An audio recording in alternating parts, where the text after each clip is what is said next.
Hello student, स्वागत है आप सभी का फैक्ट टेक सा के एक नए वीडियो में। अगर आप भी यूपी स्कॉलरशिप यानी कि उत्तर प्रदेश छात्रवृत्ति 2025-26 का फॉर्म रिन्यूअल अर्थात नवीनीकरण करना चाहते हैं तो वीडियो को ध्यान से देखेंगे, सारी चीजों को समझेंगे। चाहे आप किसी भी क्लास के स्टूडेंट्स होंगे, चाहे आप किसी भी कोर्स के स्टूडेंट्स होंगे, जैसे कि यूजी, पीजी और डिप्लोमा के, अर्थात ऐसे कह लीजिए BA, BSc, MA, MSc, BCom, MCom, DElEd, ITI, polytechnic, BTech, BEd, BTC, nursing, BCA, MCA, सभी के बारे में बात करेंगे कि आपको इस बार अपने स्कॉलरशिप का फॉर्म रिन्यूअल अर्थात नवीनीकरण कैसे करना है। स्टेप बाय स्टेप मैं आपको सारी चीजें बताने वाला हूं, वीडियो को ध्यान से देखेंगे, सारी चीजों को समझेंगे। सबसे पहले आपको गूगल में जाकर के यूपी स्कॉलरशिप सर्च करना होता है। सबसे ऊपर आपको यूपी स्कॉलरशिप की ऑफिशियल वेबसाइट देखने को मिलेगी, इसी पे आपको क्लिक कर देना होता है। उसके बाद से आपके सामने कुछ इस प्रकार का इंटरफेस ओपन होकर आएगा। जब भी आप फॉर्म फिलअप करने आएंगे, यहाँ पे देखिए थ्री डॉट का एक ऑप्शन देखने को मिल रहा होगा, ठीक है। इस वाले ऑप्शन पे आपको क्लिक करना है और यहाँ से आपको डेस्कटॉप साइट को इनेबल कर देना होता है। यहाँ पे अगर आप देखेंगे तो देखिए डेस्कटॉप साइट यहाँ पे इनेबल है, आपको भी यहाँ से डेस्कटॉप साइट को यहाँ पे इनेबल कर देना होता है। अगर आपका नहीं है तो, अगर आप मोबाइल फोन से रिन्यूअल करने आ रहे हैं तो, ठीक है। उसके बाद से देखिए आपके सामने कुछ इस प्रकार का इंटरफेस ओपन होकर आएगा। यहाँ पे देखिए एक स्टूडेंट्स का ऑप्शन आपको देखने को मिल रहा होगा।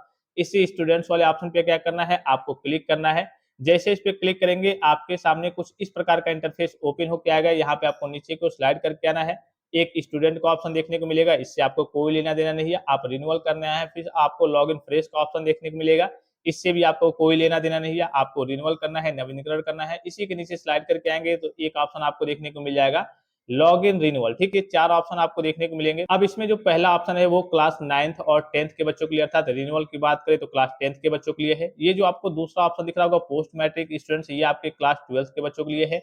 ये जो तीसरा ऑप्शन दिख रहा होगा post matric other than inter students, ये आपके यूजी, पीजी और डिप्लोमा के बच्चों के लिए, अर्थात ऐसे कह लीजिए अगर आप कोई कोर्स कर रहे हैं 10th या फिर 12th पास करके, जैसे BA, BSc, MA, MSc, BCom, MCom, DElEd, ITI, polytechnic, BTech, BEd, nursing, BTC, BCA, MCA, LLB, जितने भी कोर्स हो गए सबके लिए तीसरा ऑप्शन होता है।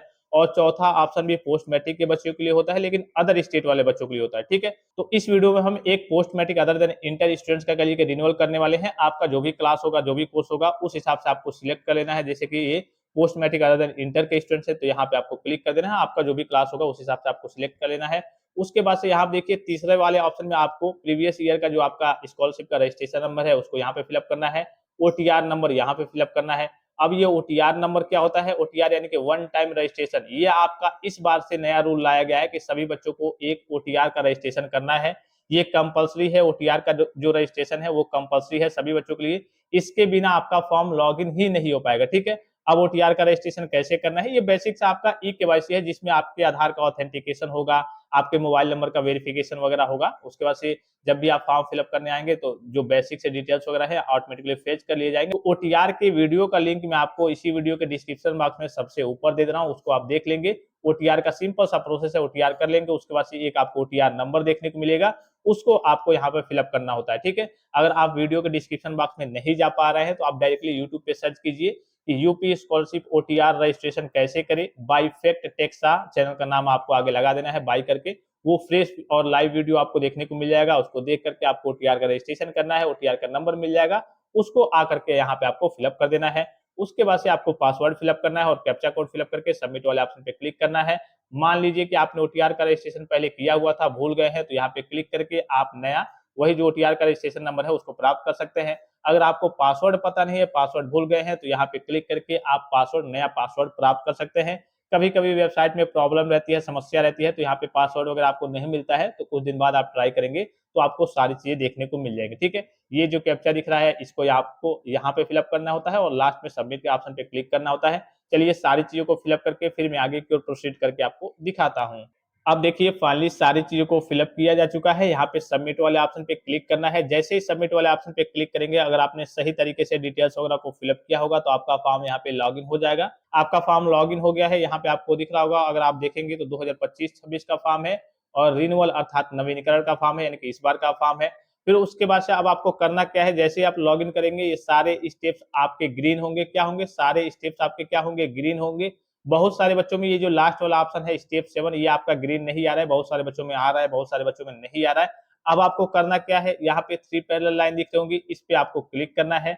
जैसे इस पे क्लिक करेंगे तो आपके सामने कुछ इस प्रकार का इंटरफेस ओपन हो जाएगा।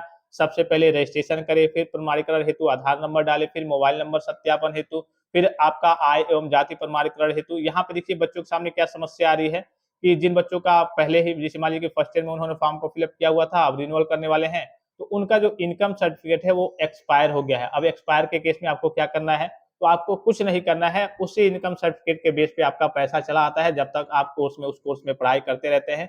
जब आप किसी नए कोर्स में जाएंगे, फॉर्म फिलअप करेंगे, तब आपको चेंज करना होता है, चेंज करने का मौका भी आपको नहीं मिलता है। दूसरी समस्या बच्चों के सामने क्या आती है कि हमने अपने नाम का इनकम सर्टिफिकेट दे दिया है, जबकि लग किसके नाम का रहा है, आपके गार्जियन के नाम का, अर्थात आपके माताजी या फिर पिताजी के नाम का। अगर आपके माता पिता नहीं है तो जिस भी अभिभावक अर्थात जिस भी गार्जियन के यहाँ आप रहते होंगे, जैसे नाना नानी, दादा दादी, चाचा चाची, जिस भी अभिभावक के यहाँ आप रहते होंगे, उनके नाम का ही इनकम सर्टिफिकेट आपको लगाना है, अपने नाम का आपको नहीं लगा। अगर आपने अपने नाम का लगा दिया था भूल करके और पिछली बार आपका पैसा चला आया था या फिर नहीं आया था, तो आप कॉलेज में बात कर लेंगे। जब भी आप डॉक्यूमेंट्स जमा करेंगे, वो खुद ही आपसे मांगेंगे कि हाँ, आप अपने नाम का इनकम सर्टिफिकेट मत जमा कीजिए, आप अपने गार्जियन के नाम का अर्थात आप अपने अभिभावक के नाम का इनकम सर्टिफिकेट ला करके दीजिए, तो वही आपको जमा करना है। उसके बाद से ये सारे वेरिफिकेशन आपके हो गए होंगे ऑलरेडी, ये पहले से ही, ठीक है। एक ऑप्शन जो था सब जिसमें आपके फॉर्म वगैरह फिलअप होते थे, नवीनीकरण आवेदन पत्र को संशोधित करें, जिसमें आपकी कुछ गलती वगैरह हो जाती थी, गत वर्ष के प्राप्तांक, पूर्णांक, आपका कहिए कि जो परसेंटेज वगैरह होता है, सारे डिटेल्स वगैरह, एडमिशन की डेट वगैरह, फीस वगैरह, यहाँ से ही सारे काम वगैरह होते थे, यहाँ से ही सारी चीजें फिलअप होती थी। अब क्या हुआ है, जो नया सिस्टम आया है विभाग की ओर से, क्या किया गया है कि आपको कुछ भी रिन्यूअल में भरने का मौका नहीं मिलेगा। आपको लॉगिन, सबसे पहले आपको ओटीआर करना है, ओटीआर करने के बाद से आपको फॉर्म को लॉगिन करना है, लॉगिन करने के बाद से आपको क्या काम करना है, बस इसका फाइनल प्रिंट निकालना है और जितने भी डॉक्यूमेंट्स है और इस 3 पेज का जो ये आपका प्रिंट आउट निकलेगा, इसको लेकर के आपको कॉलेज में सबमिट करना है। तो अब आपको क्या करना होगा, यहाँ पे इसी में आप सबसे नीचे की ओर अगर आप स्लाइड करके आएंगे, तो एक ऑप्शन आपको देखने को मिल जाएगा, देखिए संस्था हेतु आवेदन प्रिंट करें, ठीक है। इसी वाले ऑप्शन पे आपको क्या करना होता है, क्लिक करना होता है। जैसे इस पे क्लिक करेंगे तो आपका जो फाइनल प्रिंट है वो देखने को मिल जाएगा, ठीक है। अब देखिए यहाँ पे कुछ बच्चों के सामने समस्या आ रही है इस प्रकार से कि course not logged verified by your institutions, please try again. इसका मतलब क्या है, बहुत सारे वेरिफिकेशन के काम वगैरह होते हैं जो आपके कॉलेज के द्वारा किए जाते हैं, तो अभी वहां से कुछ अप्रूवल, कुछ वेरिफिकेशन के काम वगैरह नहीं हुए हैं, जिसके वजह से आपने तो रिन्यूअल कर दिया है लेकिन आपका फाइनल प्रिंट नहीं निकल रहा है। तो इसको लेकर के आपको घबराने की जरूरत नहीं है, कुछ दिन आप वेट कर लीजिए। जैसे ही कॉलेज के द्वारा अप्रूवल होगा, वो कॉलेज से आपको नोटिस भी जारी कर देंगे, जिस भी यूनिवर्सिटी कॉलेज के आप स्टूडेंट्स होंगे, वहां से नोटिस जारी हो जाएगा कि हाँ, आपका अप्रूवल हो गया है, वेरिफिकेशन हो गया है, अब सभी बच्चे अपना फाइनल प्रिंट वगैरह निकाल लीजिए। तो ये समस्या देखने को मिल रही है, जब भी आप फाइनल प्रिंट निकालने आ रहे होंगे, बहुत सारे बच्चों का निकल रहा है, बहुत सारे कॉलेज वाले बच्चों का निकल रहा है, बहुत सारे कोर्स वाले क्लास वाले बच्चों का निकल रहा है, बहुत सारे बच्चों का नहीं निकल रहा है। क्यों नहीं निकल रहा है, क्योंकि उनका जो है वो कॉलेज से अप्रूवल और वेरिफिकेशन का काम अभी भी लटका हुआ है, अभी भी कंप्लीट नहीं हुआ है, जिसकी वजह से उनका फाइनल प्रिंट नहीं निकल रहा है। फॉर्म आपका सबमिट हो गया है। फॉर्म में सीधे तरीके से कहें तो फॉर्म में कुछ करना ही नहीं है, बस आप ओटीआर का रजिस्ट्रेशन कीजिए, फॉर्म को लॉग इन कीजिए और संस्था है तो आवेदन प्रिंट कीजिए। प्रिंट को लेकर के, डॉक्यूमेंट्स को लेकर के आपको कॉलेज में बस लास्ट डेट से पहले सबमिट करना होता है। तो अगर आपका फाइनल प्रिंट नहीं निकल रहा है, इस प्रकार से समस्या अगर आपको देखने को मिल रही है, तो आपको घबराने की जरूरत नहीं है, कुछ दिन आप वेट कर लीजिए। जैसे ही कॉलेज द्वारा आपका अप्रूवल हो जाएगा, उसके बाद से आपका फाइनल प्रिंट निकलना स्टार्ट हो जाएगा। जैसे ही फाइनल प्रिंट निकलता है, 3 पेज का ये आपका फाइनल प्रिंट निकलेगा और आपके जितने भी इसी में नीचे तीसरे पेज में आपके सभी डॉक्यूमेंट्स लिखे होंगे कि आपको क्या क्या चीजें जमा करनी है, उसको लेकर के आपको लास्ट डेट से पहले कॉलेज में सबमिट करना होता है। जैसे आप कॉलेज में सबमिट करेंगे, सारे डिटेल्स वगैरह सारी चीजें आपके कॉलेज के द्वारा फिलअप की जाएंगी, कॉलेज के द्वारा वेरीफाई की जाएंगी। उसके बाद से वेरिफिकेशन करके कॉलेज लेवल से आपका फॉर्म डीडब्ल्यू लेवल पे यानी कि समाज कल्याण ऑफिस को फॉरवर्ड किया जाएगा और वहां से फिर से आपका वेरिफिकेशन वगैरह चलेगा। तो इस बार के रिन्यूअल का प्रोसेस आपका यही है कि आपको कुछ करना ही नहीं है, सिंपल सा प्रोसेस है, इजी सा प्रोसेस है, मैंने आपको बता दिया। और किसी प्रकार का संदेह हो, कोई भी जानकारी चाहिए तो आप कमेंट बॉक्स में कमेंट करके पूछ सकते हैं। फिलहाल इस वीडियो में इतना ही, इजाजत दीजिए, धन्यवाद, थैंक्स फॉर वॉचिंग, मिलते हैं नेक्स्ट वीडियो में।